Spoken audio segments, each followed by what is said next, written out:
Namaste. We are from Sri Gurukul Group of Institution, Tumakuru. It's myself, Rekha.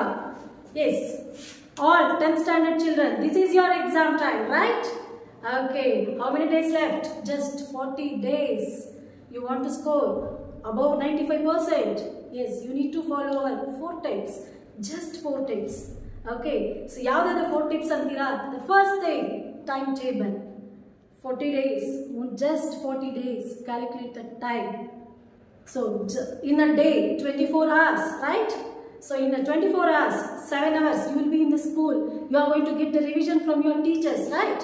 5 hours, your sleeping time. 2 hours, chota mota, akade fresh up, time waste. Totally 14 hours. It's engaged already, right? Still, only 10 hours left in your hand. ಹೌದಲ್ಲ ಇನ್ನು ಪ್ರಿಪ್ರೇಷನ್ಗೆ ದಿನಕ್ಕೆ ಕೇವಲ ನಿಮಗೆ 10 ಗಂಟೆ ಮಾತ್ರ ಸಿಗುತ್ತೆ. ಆ 10 ಗಂಟೆನಲ್ಲಿ 40 days ಅಂತ ಅಂದಾಗ 400 ಅವರ್ಸ್ ರೈಟ್. 400 ಅವರ್ಸಲ್ಲಿ ನೀವು ನಿಮ್ಮ ಟೋಟಲ್ ಪೋರ್ಷನ್ಸನ್ನು ಯಾವ ರೀತಿ ಕವರ್ ಮಾಡ್ತೀರಾ? ಟೆಕ್ಸ್ಟ್ ಬುಕ್ಕನ್ನು ಯಾವ ರೀತಿ ಕವರ್ ಮಾಡ್ತೀರಾ?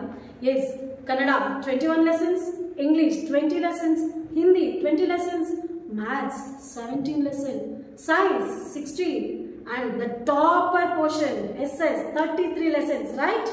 Total 127 lessons. In your hand 400 hours. ಹೌದಲ್ವಾ? ಆ 127 lessons ಗಳಿಗೆ each lessons 2 hours ಅಂತ ತೆಗೆದಿಟ್ರು ಕೂಡ ಎಷ್ಟು ಅವರ್ ಬೇಕಾಗುತ್ತೆ? 254 hours ಒಂದೊಂದು ಲೆಸನ್ ಅನ್ನ ನೀವು ರಿವೈಸ್ ಮಾಡಲಿಕ್ಕೆ. ಹೌದಲ್ವಾ? ಆ 254 hours ಹೋಯ್ತು ಅಂತ ಅಂದ್ರೆ ಉಳಿತಕ್ಕಂಥದ್ದು 146 hours. Just 146 hours. ಆ 146 ಅವರ್ಸ್ ಅನ್ನ 3 ಅವರ್ಸ್ ಆಗಿ ನೀವು ಸೆಟಪ್ ಮಾಡಿಕೊಂಡ್ರೆ ಜಸ್ಟ್ ಉಳಿತಕ್ಕಂಥದ್ದು ಜಸ್ಟ್ 48 ಅವರ್ಸ್ ಅಷ್ಟೇ. ಏನಕ್ಕೆ 3 ಅವರ್ಸ್ ಸೆಟಪ್ ಹೇಳ್ತಾ ಇರೋದು? ಒಂದು ಕ್ವಶನ್ ಪೇಪರ್ನ ನೀವು ಅಟೆಂಡ್ ಮಾಡಲಿಕ್ಕೆ ಬೇಕಾಗಿರ್ತಕ್ಕಂಥ ಟೈಮ್ 48 ಅವರ್ಸ್ನ 3 ಅವರ್ಸ್ ಆಗಿ ಸೆಟಪ್ ಮಾಡಿಕೊಂಡಾಗ 3 ಅವರ್ಸ್ ಅನ್ನೋದು 48 ಸೆಟ್ ನಿಮ್ಮ ಕೈಲಿದೆ. ಅಲ್ಲಿಗೆ ನೀವು ಒಂದೊಂದು ಸಬ್ಜೆಕ್ಟಿನ ಎಷ್ಟು ಪೇಪರ್ಗಳನ್ನ ಅಟೆಂಡ್ ಮಾಡ್ಬೋದು? 6 subjects right. 48 into 6. 8 papers from each subject you can practice with the presentation, right? So put a timetable. 40 days, day 1, day 2, day 3, up to 40 days of timetable ಹಾಕೊಳ್ಳಿ. lesson 1, 2, 3, 4, 5, 6 up to lesson ಗಳನ್ನ ಹಾಕೊಳ್ಳಿ. 33 ವರೆಗೂ ಹಾಕೊಳ್ಳಿ. Subject ಗಳನ್ನ mention ಮಾಡಿ. ಆ lesson revision ಆಯ್ತಾ? For example mathematics lesson number 7 revision ಆಗಿದೆ, ಬಟ್ ಲೆಸನ್ ನಂಬರ್ 1, 2, 3, 4 ಹಂಗೆ ಇದೆ. ಸೊ ನೀವು ಲೆಸನ್ ನಂಬರ್ 7 ಆಯ್ತಾ ಟಿಕ್ ಮಾಡಿ, ಇಟ್ಸ್ ಕಂಪ್ಲೀಟೆಡ್. ಹೌದಲ್ವಾ? ಸೊ ನೆಕ್ಸ್ಟ್ ಎಲ್ಲ ಸಬ್ಜೆಕ್ಟಲ್ಲೂ ಕೂಡ ನಿಮ್ಮ ಲೆಸನ್ ರೀಡಿಂಗ್ ಆದ ತಕ್ಷಣ, ರಿವಿಷನ್ ಆದ ತಕ್ಷಣ ನೀವು ಟಿಕ್ ಮಾಡ್ತಾ ಹೋಗಿ. ಸೊ ಅಲ್ಲಿ ಗೊತ್ತಾಗುತ್ತೆ ನಿಮ್ಮ ಒಂದು ರಿವಿಷನ್ ಪಾರ್ಟ್ ಅಂತಕ್ಕಂಥದ್ದು, ಟೆಕ್ಸ್ಟ್ ಬುಕ್ ರೀಡಿಂಗ್ ಅಂತಕ್ಕಂಥದ್ದು ಯಾವ ಲೆಸನ್ ಕಂಪ್ಲೀಟ್ ಆಗಿದೆ, ಎಷ್ಟು ಮಟ್ಟಿಗೆ ನಾವು ಪೋರ್ಷನ್ಸನ್ನು ಕವರ್ ಮಾಡ್ಕೊಂಡಿದ್ದೀವಿ ಅಂತ ಹೇಳಿ. ಯಾಕೆ ಅಂದರೆ ನಾವು ಟಾರ್ಗೆಟ್ ಮಾಡಿರೋದು ಅಬೌವ್ 95%, ರೈಟ್? ಸೊ ಹಾಗಾಗಿ you need to put a proper time table.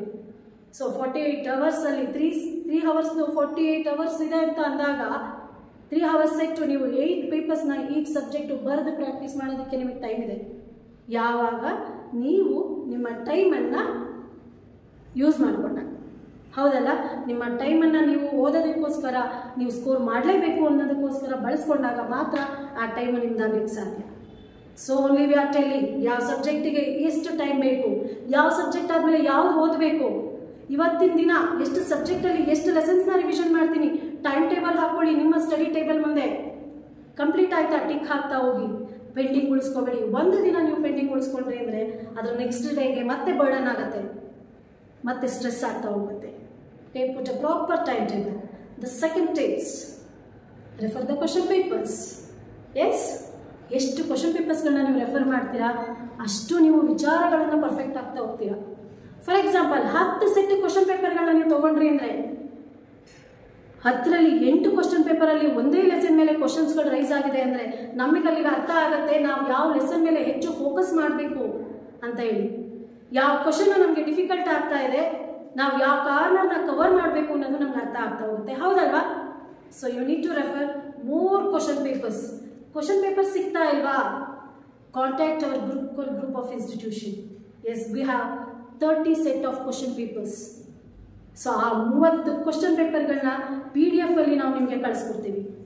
So ವಾಟ್ಸಪ್ಪಲ್ಲಿ ಜಸ್ಟ್ ಒಂದು ರಿಕ್ವೆಸ್ಟ್ ಮೆಸೇಜನ್ನು ಹಾಕಿ ನಾವು ನಿಮಗೆ 30 ಕ್ವಶನ್ ಪೇಪರ್ಸ್ಗಳನ್ನ ಪ್ರೊವೈಡ್ ಮಾಡ್ತೀವಿ. The next thing, third tip, presentation practice. Right? Yes, time table ಹಾಕೊಂಡಿದ್ದೀರಾ, ಕ್ವಶನ್ ಪೇಪರ್ಸ್ಗಳನ್ನ ರೆಫರ್ ಮಾಡಿದ್ದೀರಾ, ಯಾವ ಕಂಟೆಂಟು ನಿಮ್ಗಿನ್ನ ಕಷ್ಟ ಆಗ್ತಿದೆ ಅನ್ನೋದು ಗೊತ್ತಿದೆ. So the next thing, presentation practice. ಇಲ್ಲಿ ನಾವು ರೆಗ್ಯುಲರ್ ಪೇಪರಲ್ಲಿ ಪ್ರೆಸೆಂಟ್ ಮಾಡ್ತಾ ಹೋಗ್ತೀವಿ, ಪ್ರೆಸೆಂಟೇಷನ್ ಬರೆದ ಅಭ್ಯಾಸ ಆಗಿರುತ್ತೆ. ಒಂದೇ ಸಲ ನಮಗೆ ಬೋರ್ಡಿಂದ ಆನ್ಸರ್ ಸ್ಕ್ರಿಪ್ಟ್ ಸಿಕ್ಕಿದಾಗ ಅಲ್ಲಿ ಕೊಟ್ಟಿರ್ತಕ್ಕಂಥ ಪ್ಲೇಸಲ್ಲಿ ನಾವು ಆನ್ಸರ್ಸ್ನ ಫಿಲ್ ಮಾಡಲಿಕ್ಕೆ ರೆಡಿ ಇರಬೇಕು. ಹೌದಲ್ವಾ? ಹಾಗಾದರೆ ಯಾವ ರೀತಿ ನಾವು ಆನ್ಸರ್ ಸ್ಕ್ರಿಪ್ಟನ್ನು ರೆಡಿ ಮಾಡ್ಕೋಬೇಕು? ಬೋರ್ಡ್ ಅವ್ರು ಕೊಟ್ಟಿರ್ತಕ್ಕಂಥ ಆನ್ಸರ್ ಸ್ಕ್ರಿಪ್ಟನ್ನು ಯಾವ ರೀತಿ ರೆಡಿ ಮಾಡ್ಕೋಬೇಕು? Yes don't worry, we are there to help you out.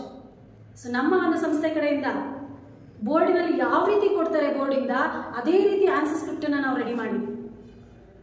Just ಒಂದು ವಾಟ್ಸಪ್ಪಲ್ಲಿ ಮೆಸೇಜ್ ಹಾಕಿ ನಾವು ನಿಮಗೆ ಆ PDF ಅನ್ನು ಕಳಿಸ್ಕೊಡ್ತೀವಿ. ಸೊ ಪ್ರಿಂಟ್ ತಗೊಳ್ಳಿ, ಅದರಲ್ಲೇ ಆನ್ಸರ್ಸ್ನ ಬರೆದು ಪ್ರಾಕ್ಟೀಸ್ ಮಾಡ್ತಾ ಹೋಗಿ. So while practising the first page only it should be in MCQs. Multiple choice ಕ್ವಶನ್ಸ್ಗಳಿಗೆ ಆನ್ಸರ್ ಮಾತ್ರ ಇರಬೇಕು ಫಸ್ಟ್ ಪೇಜಲ್ಲಿ. ಸೆಕೆಂಡ್ ಪೇಜಿಗೆ ಬಂದಾಗ 1 ಮಾರ್ಕ್ ಕ್ವಶನ್ಸ್ ಮಾತ್ರ ಅಟೆಂಡ್ ಮಾಡಿ.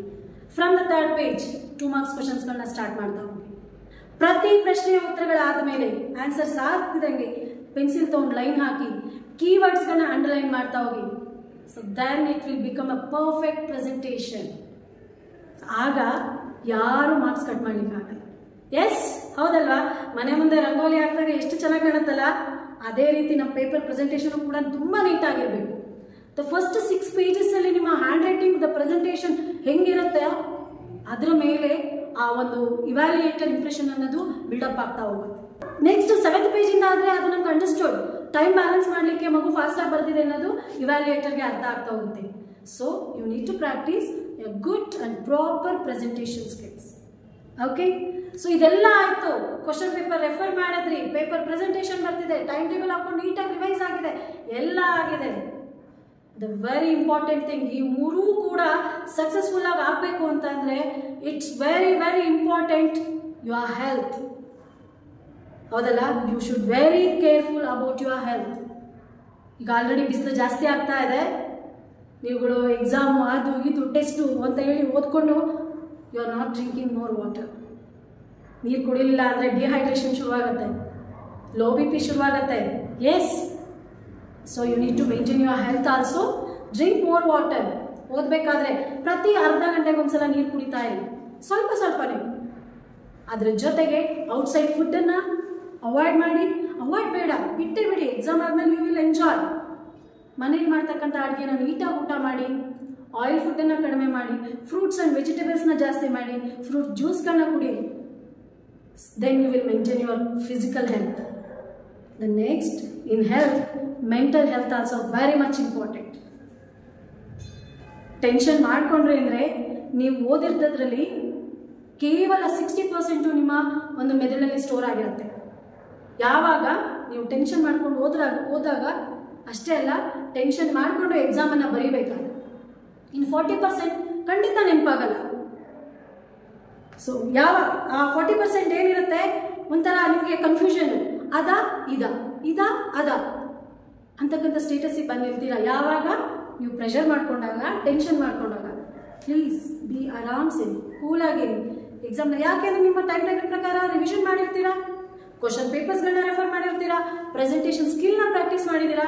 ಡೋಂಟ್ ವರಿ, ಆರಾಮಾಗಿ ಕೂಲಾಗಿ ಎಕ್ಸಾಮ್ಗೆ ರೆಡಿ ಆಗಿ. Okay, all the very best for your exams. I'll see you soon. Namaste. Take care of your health.